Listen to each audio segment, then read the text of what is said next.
Hi everybody, welcome back to Kingdom Lifestyle, where we're learning this month how to be a kingdom leader. And this is a really important topic today.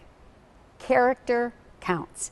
Particularly for those of us who are all about being filled with the Spirit and moving in the gifts of the Spirit, it can be easy to let the gifting mesmerize us versus the fruit of the Spirit or the character of Christ being adequately formed in us so that we can actually handle what the gifting brings. Scripture bears witness to the problem of those who are gifted and didn't have the character to sustain that, whether it was Samson, Judas, even King David.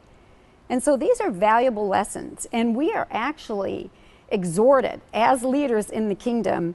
The writer of Hebrews says, remember your leaders, those who spoke to you the word of God. Consider the outcome of their way of life and imitate their faith. Whoa, that's a huge responsibility.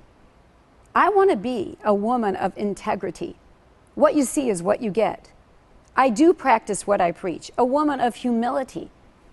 Those are the characteristics, the fruit of the Spirit being born in us, that attract and maintain followers in the best possible way.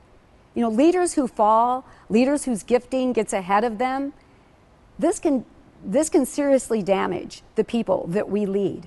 Let's be men and women who we can say, follow the way I follow the Master. Imitate my faith. Go and live Jesus today.